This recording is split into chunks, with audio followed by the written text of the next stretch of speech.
بسم اللہ الرحمن الرحیم رب اشرح لی صدری ویسر لی امری واحلل عقدۃ من لسانی یفقہوا قولی۔ آمین یا رب العالمین۔ اپنے اس چینل پر جس کا نام قرآن تعلیم و ادب ہے، میں آپ سب کا استقبال کرتی ہوں۔ السلام علیکم ورحمۃ اللہ وبرکاتہ۔ جیسے کہ میں نے کل سے ایک ٹاپک جو لیا ہے اس میں یہ تھا کہ عورت قرآن کی نظر میں، اس میں ہم نے دیکھا کہ عورت کو جو دور جاہلیت میں نبی کریم صلی اللہ علیہ وسلم آنے سے پہلے لڑکیوں کو زندہ دفنایا جاتا تھا، اور پھر لڑکیوں کے ساتھ برا سلوک کیا جاتا تھا، اور پھر باپ جب بیٹی پیدا ہوتی تو وہ اس سے لوگوں سے چھپتا پھرتا تھا اور اس سے چھٹکارا پانے کی کوشش کرتا تھا۔ لیکن جب اسلام آیا تو اس نے عورتوں کو اس جگہ سے نکال کر عزت، مقام، مرتبہ، ساری چیزیں عطا کی۔ اب یہاں پر ہم آج یہ ٹاپک دیکھیں گے کہ کیا بندگی کے حق میں عورت کی جو حیثیت ہے کیا وہ مرد کے برابر ہے یا نہیں ہے، یعنی اگر عورت بندگی کرتی ہے، اللہ تعالیٰ کی عبادت کرتی ہے، بندگی کرتی ہے، تو کیا اس میں مرد کے برابر ہی اجر ملے گا یا اس کے اجر میں کمی کی جائے گی؟ تو اس کے بارے میں ایک بہت ہی پیاری آیت اللہ تعالیٰ نے سورۃ الاحزاب میں اتاری ہے، جو کہ آیت نمبر 35 ہے۔ اس میں اللہ تعالیٰ نے فرمایا کہ ان المسلمین والمسلمات، بے شک مسلمان مرد اور مسلمان عورتیں، والمؤمنین والمؤمنات، اور مومن مرد، والمؤمنات اور مومن عورتیں، والقانتین اور فرمانبردار مرد، والقانتات اور فرمانبردار عورتیں، والصادقین اور راست باز مرد، والصادقات اور راست باز عورتیں، والصابرین اور صبر کرنے والے مرد، والصابرات اور صبر کرنے والی عورتیں، والخاشعین اور خشوع کرنے والے مرد، اور والخاشعات اور خشوع کرنے والی عورتیں، والمتصدقین اور صدقہ دینے والے مرد اور متصدقات اور صدقہ دینے والی عورتیں، والصائمین اور روزے دار مرد، اور والصائمات اور روزے دار عورتیں، یعنی روزہ رکھنے والے مرد اور روزہ رکھنے والی عورتیں، والحافظین فروجہم اور حفاظت کرنے والے مرد اور فروجہم اپنی شرمگاہوں کی، والحافظات اور حفاظت کرنے والی عورتیں، والذاکرین اللہ کثیرا اور ذکر کرنے والے مرد اللہ کا کثرت سے۔ پھر اس کے بعد اللہ تعالیٰ نے فرمایا والذاکرات اور ذکر کرنے والی عورتیں، اعد اللہ اللہ کا وعدہ ہے ان کے لیے، لہم مغفرۃ ان کے لیے مغفرت ہے، واجر عظیما اور اللہ تعالیٰ کے پاس اس کا بہترین اجر ہے۔ تو یہ آیت میں آپ دیکھیے اللہ تعالیٰ نے ایک ایک چیز کو کھول کر بیان کیا کہ جو مسلمان مرد ہیں، جو مسلمان عورتیں ہیں، جو مومن مرد ہیں، جو مومن عورتیں ہیں، اور جو فرما بردار مرد اور فرما بردار عورتیں ہیں، جو اللہ تعالیٰ کی اطاعت کرنے والے، جو مطیع ہیں ان کے بارے میں، اور جو راست باز ہیں، جو صدقہ کرنے والے ہیں، اور جو صبر کرنے والے اور صبر کرنے والیاں جو ہیں، اور پھر ان کو اللہ تعالیٰ نے فرمایا کہ جو اللہ سے ڈرتے ہوئے اپنی زندگی گزارتے ہیں تو ان کے لیے اللہ تعالیٰ نے کیا رکھا ہے، اور جو اپنے شرمگاہوں کی حفاظت کرنے والے مرد اور عورت دونوں کا اللہ تعالیٰ نے جگہ جگہ پر ذکر کرتے ہوئے فرمایا کہ یہ جو عورتیں ہیں، یہ جو مرد ہیں، ان کو اللہ تعالیٰ کیا ہے وعدہ کرتا ہے کہ اللہ تعالیٰ ان کو کیا ہے بہترین مغفرت بھی ان کو دے گا اور اس کا اجر بھی دے گا۔ تو اس آیت میں تو ہم کو یہ بات سمجھ میں آئی، لیکن جو اصل اسلامی معاشرے میں جو ایمان لانے والا مرد ہے، جو ایمان لانے والی عورتیں ہیں، وہ ایسے ہی اسلام لا کر یا ایمان لا کر چھوڑ نہیں دیتے۔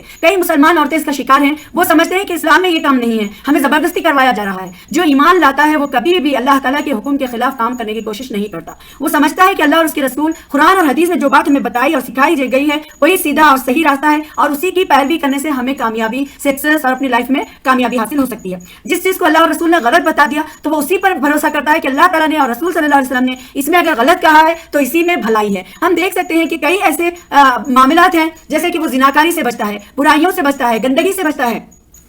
کیونکہ اسے معلوم ہے کہ اللہ تعالیٰ نے اسے روکا ہے۔ اب آپ دیکھیے جب عورتیں ننگا ہونا شروع کیا، جب عورتوں نے اپنے کپڑے اتار دیے، جب عورتوں نے آزادی کے نام پر ننگے گھومنا شروع کر دیا، تو آپ دیکھیے کہ زنا کتنا عام ہے، کتنی طلاقیں ہو رہی ہیں۔ اسلام کا جو معاشرہ ہے وہ کس طریقے سے پنپ رہا ہے۔ جب اسلام تھا تو بہت ساری برائیاں کم ہوتی تھی، چوری کم ہوتی تھی، زنا کم ہوتا تھا، کیونکہ ان کو ڈر تھا کہ کہیں اگر میں نے غلطی کی تو مجھے اس کا بدلہ دیا جائے گا، یعنی مجھے سزا ملے گی، اور وہ قناعت اللہ تعالیٰ کے جو بتائے ہوئے راستے کے کیا وہ مطیع بن جاتے تھے، اور اس کے بغیر پھر کوئی اسلام پہ قبول نہیں ہوتا۔ نبی کریم صلی اللہ علیہ وسلم نے ایمان کی صحیح کیفیت کو یوں بیان بھی کیا ہے کہ ذاق طعام الایمان، ایمان کی جو لذت ہے، من رضا باللہ ربا، وہ جو راضی کہ اللہ اس کا رب ہے اور اللہ اس کا رب اللہ ہی ہے، اور وہ رب وبالاسلام دینا، اور اسلامی اس کا دین ہے، اور نبی محمد رسول اللہ صلی اللہ علیہ وسلم، اور رسول صلی اللہ علیہ وسلم بھی اس کے کیا ہے رسول ہیں۔ تو یہ جب انسان اپنی جو لذت ہے ایمان میں اللہ پر اور رسول پر جب اپنی ساری چیزوں کو رکھ کر اسلام کو جب قبول کرتا ہے تبھی اس کو کیا ہے اس کے ایمان میں لذت پیدا ہوتی ہے۔ اب ایک دوسری حدیث میں آپ صلی اللہ علیہ وسلم نے اس کی تشریح یوں فرمائی ہے کہ لا یؤمن احدکم حتی یؤمن احدکم،